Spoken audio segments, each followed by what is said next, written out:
Ada salah satu SMS yang masuk tadi dari saudara kita, teman kita Muhsin dari Sulawesi Tenggara. Masya Allah, tabarakallah. Jauh-jauh beliau nanya dari Sulawesi Tenggara ke kita, dari Sulawesi Tenggara ke Lombok. Cuman kepingin nanya masalah hukum berapa kali lipat ganda pahala beliau ketika dia mengetik tulisan ingin bertanya tersebut. Jadi bunyi pertanyaannya, gimana hukumnya kalau kita menulis kaligrafi yang berbentuk Al-Quran dalam keadaan hadas alias nggak punya wudhu atau dalam keadaan junub, apakah boleh apa enggak katanya. Oh, jadi teman-teman bisa buka kitab At-Tibyan kalau nggak salah, itu ada keterangannya di sana. Halaman 152. Halaman 152. Yang belum punya bisa lihat sama teman-temannya yang lain karena di perpustakaan stok kitab At-Tibyan terbatas, sangat sedikit sekali ya. Bisa lihat di teman-temannya kitab At-Tibyan halaman 152. Udah? Ya. Faslun.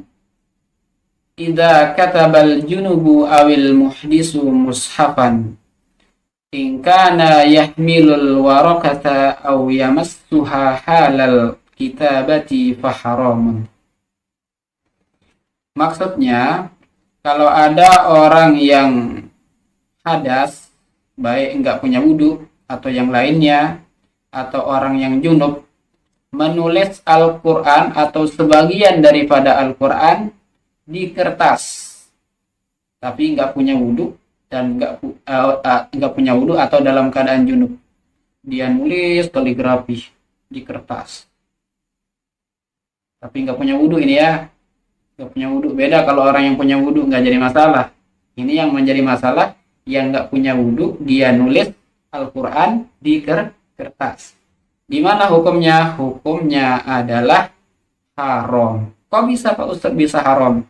Karena dia menyentuh kertas tersebut atau membawa kertas tersebut atau memegang kertas tersebut, itu yang bikin haram. Yang bikin haram itu gara-gara dia membawa atau menyentuh atau memegang kertas tersebut ketika dia menulis.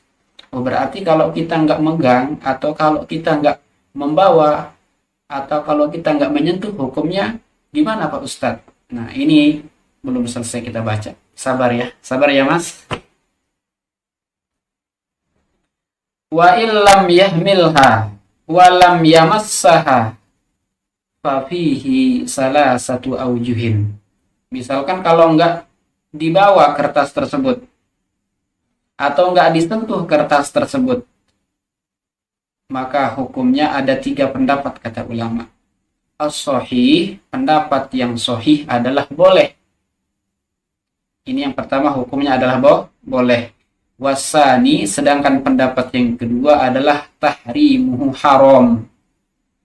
Dan pendapat yang ketiga itu tafsil, diperinci. Boleh bagi orang yang nggak punya wudhu alias orang hadas maksudnya, dan haram bagi orang yang junub, wa yahrumu alal junubi, dan haram bagi orang yang junub. Jadi kesimpulannya dalam mazhab Imam Syafi'i, hukum orang yang menulis kaligrafi yang berbentuk Al-Quran dalam keadaan tidak punya wudhu atau dalam keadaan junub itu hukumnya tafsil alias diperinci. Kalau dia menulis kaligrafi Al-Quran tersebut, kalau dia menulis Al-Quran tersebut atau sebagian daripada Al-Quran tersebut dan menyentuh kertas tersebut atau memegang kertas tersebut atau membawa kertas tersebut, maka hukumnya adalah haram. Tetapi kalau dia tidak menyentuh atau tidak membawa atau tidak memegang, hukumnya adalah khilaf kata ulama, yaitu ada 3 pendapat. Pendapat yang pertama ada yang mengatakan boleh, dan pendapat yang kedua ada yang mengatakan haram, dan pendapat yang ketiga ini tafsil, dirinci juga. Ada yang mengatakan boleh bagi orang yang hadas, nggak punya wudhu alias atau yang sejenisnya, dan haram bagi orang yang junub. Ini dalam ruang lingkup pendapat Imam mazhab Syafi'i. Gimana kalau pendapat yang lain, Pak Ustadz? Seperti Imam Abu Hanifah. Kalau Imam Abu Hanifah di dalam kitab Bughyatul Mustarsyidin halaman 26 itu hukumnya boleh, kata beliau, dengan syarat, dengan catatan bihailin, dengan harus ada lapis penghalang biar kita nggak menyentuh atau memegang Al-Quran itu secara langsung.